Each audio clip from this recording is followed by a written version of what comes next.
नमस्कार दोस्तों, stock market studies में फिर से एक बार आपको बहुत-बहुत स्वागत है। तो आज यहाँ पे मैं बात करूँगा एक केमिकल इंडस्ट्रीज़ के बारे में। तो वीडियो को पूरा लास्ट तक ज़रूर देखिएगा, क्योंकि आज जिस केमिकल इंडस्ट्रीज़ के बारे में बात करूँगा, वो इंडिया के नंबर 1 केमिकल इंडस्ट्रीज़ है।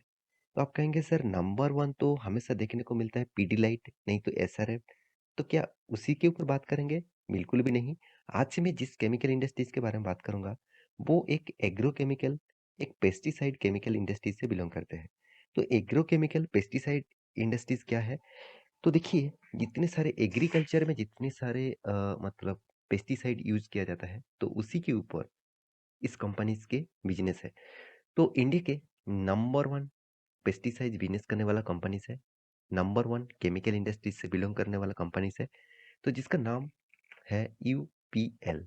तो यूपीएल के बारे में आज बात करूँगा, क्योंकि बहुत सारे दोस्तों ने कमेंट किया, "सर यूपीएल बहुत दिनों तक एक ही रेंज के अंदर काम कर रहा है, तो एक ही रेंज बाउंड के ऊपर काम कर रहा है, तो कब इस रेंज को तोड़ेगा? अगर तोड़ेगा तो कौन-सा लेवल तक वो मतलब अचीव हो सकता है, जा सकता है?" देखिए, कौन-सा लेवल तक जाएगा, ये कहना तो मुश्किल है, और मैं आपको बता भी दूँ कि इस लेवल तक जाएगा, वो जा भी सकता है, फिर भी उसका टाइम पीरियड मैं आपको बता नहीं पाऊँगा। तो आपको क्या करना होगा, कंपनीज़ के ऊपर भरोसा है, तो उस कंपनीज़ के ऊपर टिके रहना होगा। तो भरोसा करने के लिए कंपनी को डिटेल्स आपको देखना पड़ेगा, क्योंकि कंपनी जिस तरीके से काम कर रहा है, कंपनी का फंडामेंटल्स क्या है, कंपनी का फाइनेंशियल डिटेल्स क्या है, और इस बार कंपनी फाइनेंशियली किस तरीके से खुद को ग्रोथ किया, वो सारे पैरामीटर्स आपके साथ शेयर करूंगा। तो वीडियो को लास्ट तक देखना, और अभी तक आपने इस चैनल को सब्सक्राइब नहीं किया, तो देर किस बात की, अभी जाके सब्सक्राइब कर लीजिए, क्योंकि आपके प्यार के बिना, आपके सपोर्ट के बिना कुछ भी संभव नहीं है।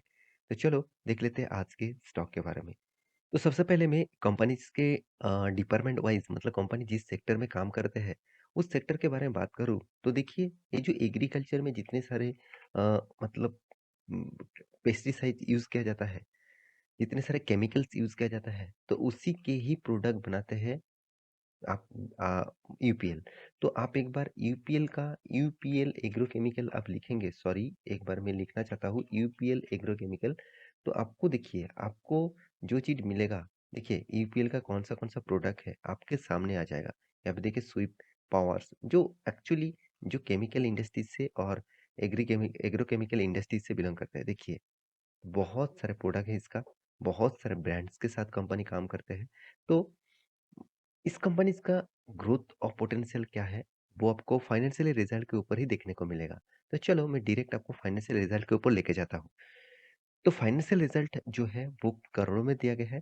तो इस रिजल्ट को आपको देखना पड़ेगा, क्योंकि मैं हर कंपनीज़ के रिजल्ट आपको नहीं दिखा पाऊँगा, क्योंकि कितनी सारे कंपनीज़ हैं, उसके ऊपर कवर करना मतलब उतना टाइम नहीं है, उतना टाइम पीरियड भी नहीं होगा। तो इसलिए मैं वही कंपनीज़ के डिटेल्स आपके साथ शेयर करता हूँ, जो कंपनी फ्यूचर में एक मल्टीबैगर बन सकते हैं। आज भी एक ब्लू चिप कंपनी है, और फ्यूचर में और भी एक बड़ा कंपनी बन सकते हैं। तो टोटल इनकम के बारे में बात करूँ, तो 12,500, जो पिछली बार था 10,800, जो पिछले सालों में था 10,600। यहाँ पे 3 कॉलम्स में आपको, फर्स्ट कॉलम में क्वार्टर 2 का रिजल्ट, सेकंड कॉलम में क्वार्टर 1 का रिजल्ट, थर्ड कॉलम में क्वार्टर 2 का रिजल्ट यहाँ पे देखने को मिलेगा। तो टोटल एक्सपेंस आपके सामने मैं दिखा चुका हूँ अभी, सॉरी, इनकम दिखा चुका हूँ, अभी एक्सपेंस के बारे। तो एक्सपेंस कितना हुआ? टोटल एक्सपेंस के बारे में बात करूँ तो 11,300, पिछली बार था 9,700, पिछले साल में था 9,500। तो एक्सपेंस कहाँ पे ज़्यादा हो गया? तो एक्सपेंस सबसे ज़्यादा होता है कंपनी का cost of material and components. यहाँ पे देखिए कंज्यूम इंक्लूडिंग, यहाँ पे देखिए डिक्रीजेज इन, यहाँ पे देखिए इन्वेंटरी ऑफ फाइनेंस गुड्स। तो इसका मतलब क्या है? जो रॉ मटेरियल कॉस्ट है, जो मटेरियल कॉस्ट है, वही सबसे ज़्यादा इसका कॉस्ट आ जाता है। साथ उसके साथ आप देखेंगे तो work process and traded goods and purchase of stock in trade. इसका मतलब क्या है? जो इसका गुड्स है, परचेज गुड्स है, वो देखा जाए तो 5,700, पिछले बार था 4,600, पिछले साल में था 5,200 के आसपास। इसका मतलब कंपनी का जो कॉस्ट ऑफ गुड्स गुड्स है, वो सबसे ज़्यादा यहाँ पे ज़्यादा कॉस्टिंग यहाँ पे आ जाता है। तो कंपनी का प्रॉफिट एंड लॉस के बारे में बात करूँ, तो एक्सपेंस तो हुआ, अभी कंपनी का टैक्सेस भी पे करना पड़ेगा। तो कंपनी यहाँ पे टैक्सेस भी पे किया, तो टैक्सेस पे करने के बाद यहाँ पे देखिए कुछ चार्जेस क्रेडिट होता है, कुछ चार्जेस वापस मिलता है।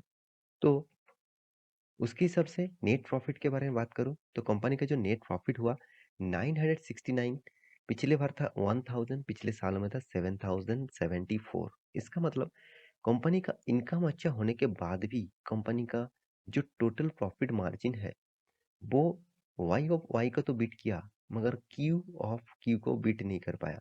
इसका मतलब ईयर ऑफ ईयर में बेसिस में कंपनी का जो एस्टीमेट था उसको बीट कर पाया, मगर quarter of quarter basis company ने एस्टीमेट को बीट नहीं कर पाया। इसलिए कंपनी का जो अर्निंग पर शेयर है आप देखेंगे तो 10.83, पिछले बार था 10.76, पिछले साल में था 8.29। आप कहेंगे सर अर्निंग पर शेयर तो कम होना चाहिए था। हाँ, कम होना चाहिए था, फिर भी कंपनी का कुछ एडजस्टमेंट हुआ, उस एडजस्टमेंट के कारण कंपनी का अर्निंग पर शेयर पे ज़्यादा देखने को मिला। तो अभी कंपनीज के ऊपर आपको निवेश करना है कि नहीं करना है, चलो मैं कुछ पॉइंट्स आपके साथ शेयर करूंगा। सबसे पहले मैं कंपनीज के आपको कंपटीटर के हिसाब से मैं डिटेल्स डिस्कस करूंगा। तो कंपटीटर के हिसाब से जितने सारे एग्रो केमिकल्स, जितने सारे पेस्टो मतलब पेस्टिसाइड्स केमिकल्स इंडस्ट्रीज से बिलोंग करते जितने सारे कंपनीज हैं उनके साथ कंपेयर करूं तो मैं कुछ पॉइंट्स आपके साथ कंपेयर करूंगा। जैसे कंपनी का पी रेशियो 15.58 है, ठीक ठाक है। कंपनी का डेप्थ ऑफ इक्विटी के बारे में बात करूं तो ये पॉइंट मुझे अलग जितने सारे कंपनीज है उससे ज़्यादा लगा। इसका मतलब कंपनी का डेप्थ बहुत ज़्यादा है। तो आपको देखना है कोई भी कंपनी के ऊपर निवेश करने से पहले उसका डेप्थ कितना है।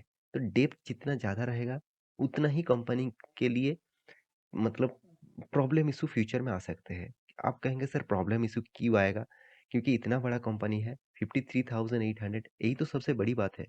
अगर देखिए जितना बड़ा कंपनीज़ उतना बड़ा अगर कर्जा हो, तो उसको पेमेंट भी, इंटरेस्ट भी उतना ही पेमेंट करना पड़ेगा।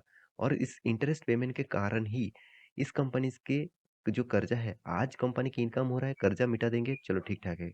अगर इनकम ज़्यादा नहीं हुआ और कर्जा तो ज़्यादा लेके रखा है, तो उसके लिए उसको तो इंटरेस्ट तो पे करना ही पड़ेगा।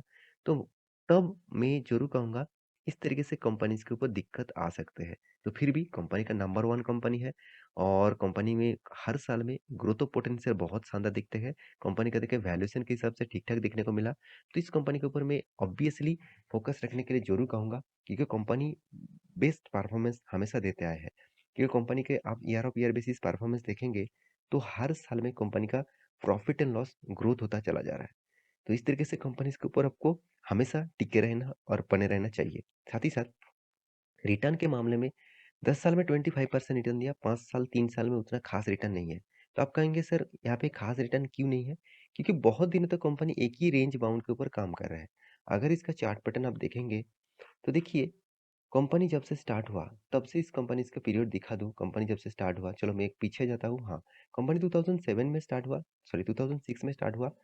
तब इसका एडजस्टमेंट प्राइस देखिए, आप इसका एडजस्टमेंट प्राइस कितना था 95। तो आप कहेंगे सर क्या कंपनी 95 में स्टार्ट हुआ था, मतलब 95 रुपीज से स्टार्ट हुआ था? ऐसे बिल्कुल भी नहीं। कंपनी तीन तीन बार बोनस भी दिया, स्प्लिट भी किया। तो बोनस एंड स्प्लिट देने के कारण कंपनी का प्राइस एडजस्टमेंट हो गया। तो उसके बेसिस से देखा जाए तो 95 इसका एडजस्टमेंट प्राइस है।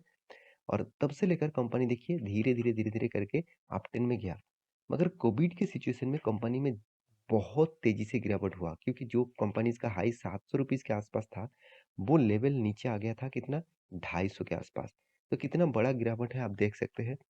उसके बाद फिर से कंपनी रिकवरी किया और देखिए कितने दिनों तक एक ही रेंज बाउंड में, कब से एक ही रेंज बाउंड में चल रहा है? 2022 और आप देखेंगे तो जुलाई मंथ से, सॉरी जून मंथ से, तो जून मंथ से देखा जाए तो कंपनी एक ही रेंज बाउंड के ऊपर ट्रेड कर रहा है। तो ये एक बहुत बड़ा मतलब पॉइंट व्यू है जिसके कारण कंपनी 5 साल में देखिए 5 साल में भी एक ही रेंज बाउंड के ऊपर है। तो इसलिए उतना ज़्यादा खास प्रॉफिट नहीं मिला। 1 साल में कुछ भी रिटर्न नहीं है क्योंकि एक ही रेंज के अंदर कंपनी 1 साल तक काम कर रहा है। तो मेरे हिसाब से क्या इस कंपनी के ऊपर बना रहना चाहिए? बिल्कुल, क्योंकि जब कोई भी स्टॉक एक बॉक्स फॉर्मेट में ट्रेड करते हैं और 200 डेज़ के ऊपर ट्रेड करते हैं, तो सोचना उस कंपनी आज एक वॉल्यूम के हिसाब से काम कर रहा है। जब इस रिकॉर्ड को तोड़ेगा, जब इस लेवल को तोड़ेगा, एक बहुत बड़ा मोमेंटम देखने को मिलेगा। और ये जो बॉक्स फॉर्मेट है, मैं पहले भी बता चुका हूँ।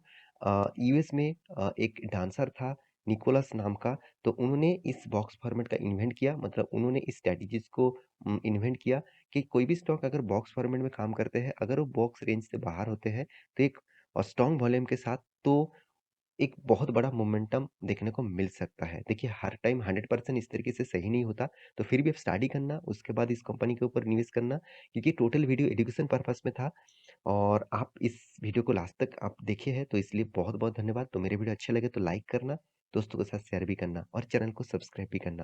मिलते हैं नेक्स्ट नया स्टॉक लेके, तब तक के लिए अच्छे से रहिए, अपने ख्याल रखिए। Bye bye.